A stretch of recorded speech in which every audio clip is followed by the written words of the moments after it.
Welcome back into the Sports Source. This segment brought to you by Madisonville Marine. New models from G3, Skeeter, Sweetwater pontoons, Hurricane deck boats, Bullet bass boats, Polar Craft, aluminum boats, all in stock. Plus, Madisonville Marine now is your Knoxville area dealer for Stingray runabouts. Get yourself down to Gene Patterson's neck of the woods. That's right. Madisonville Marine in Madisonville, Tennessee. Gene, you're a Madisonville man. I am Former indeed. Tornado. Golden Tornado, my friend. Former Golden Tornado quarterback, correct? I was. All right. Let's get from that bad story to another bad story here. In terms of sheer emotional impact, this one may be the most devastating that we've talked about it so far, and that is the Bruce Pearl era. He arrives, he ignites the fan base, he turns Tennessee basketball around, he's got the personality, paints his chest. You see that's the Tennessee-Memphis game when the Vols make it all the way to #1 in the nation. And then the self-inflicted wounds, and there's the press conference after he's already been fired. Jim Wogan, the Bruce Pearl era, which you call a Greek tragedy. It started out so great. I think that, Tennessee fans were probably worried that it was going to go like some other hires that have been made at Tennessee. I mean, there was a lot of inconsistency there with the Tennessee basketball program until Bruce got here. And, Jerry Green did have some good teams, but it wasn't the most likable program at the time. And it started with the head coach during that era. But Bruce turned that all around. The coach was likable. The players were likable. They were winning. And it goes all the way to that game in Memphis in 08, I think it was, January, February of 08. And they're #1 in the country. And then the fall was just as rapid. Right. And it was Shakespearean. It was, I don't want to overly oversell it, but it was fast at the top and fast at the bottom, and Tennessee fans are wondering what happened, and there's still a lingering after effect to all of it. Yeah, I mean, it's still right up to the petition during the Conzo Martin era that became such a controversial issue. Guys, I look at that, and at the end of it, Shakespearean, Nixonian. Because, I mean, the thing is, the crime was absolutely unnecessary. And then it was a minor crime. It was the cover-up, the unnecessary cover-up that made it worse.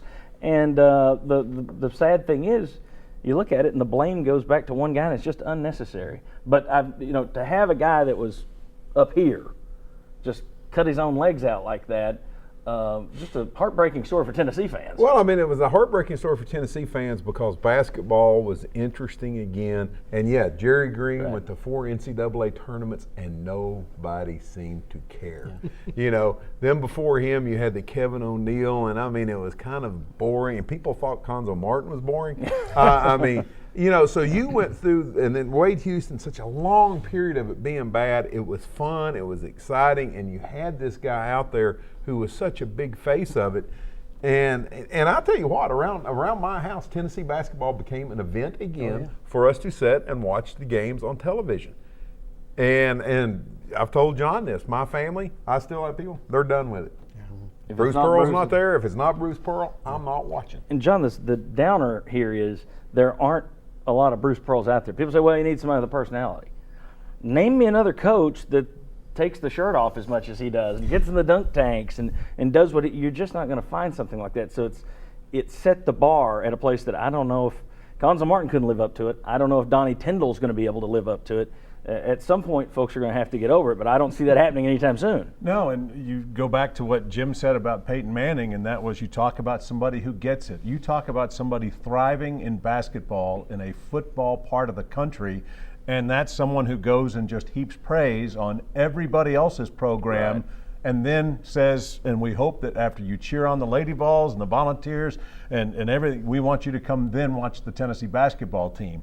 And he took it to the highest highs. I mean, not only are you #1 in the nation, but you're a bucket away from going to the Final Four. Wow. First ever trip to the Elite Eight. And so there's a reason why so many times you think, gosh, life is going so good. I don't know what bad is going to happen to me with the next step, and this was exactly the personification of that. I think one of the things that Bruce brought to the table is people like my wife, not a big basketball fan, didn't pay a whole lot of attention to the program. She loved Bruce Pearl for all the reasons that have been stated here. I remember we were at Copper Cellar one night. Candy had just graduated from law school, so we're up there having a little celebration dinner. We find Bruce is in the building.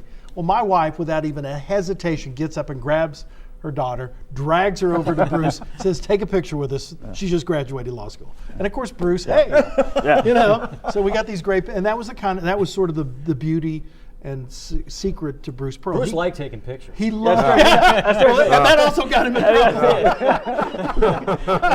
But I mean, but it was the beauty of Bruce Pearl. Bruce, do you know who these people are? No, I have no idea. Well, let me. I want to finish up with you. More painful as a fan or more interesting as a newsman, that story? No, it's a great story. I mean, as a fan, of course. I mean, you know, I enjoyed the run that Bruce had here. But as a story, I mean, think about it. You mentioned Richard Nixon.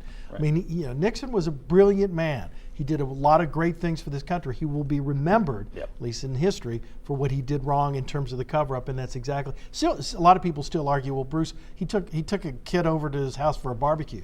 No, he covered up the fact that he did, and tried to get people to lie for him, and that is a character flaw that is hard to overcome, from my point of view. All right, when we come back, Jim Wogan has given us 3 stories. If that one wasn't a downer, the next 3, we were looking at these compelling stories, and the next 3 are compelling for the wrong reasons. We'll talk about that. We're still going to talk about how the athletic department has changed in the 25 years that Jim's been covering it. A lot of interesting stuff to come. Come on back on the Sports Source. She has been very busy, but she's trying to win 2 more basketball games. Lady Vol head coach Pat Summitt is with us live now. Pat, the book's out. First things first here, 260 pages. I'm not mentioned once. What's the deal here? Maybe that's a good thing. Maybe that's a good. Well, I think it may sell more books, Jim. That might be a good thing. But it's selling well, right? That's what I hear. I had great reviews.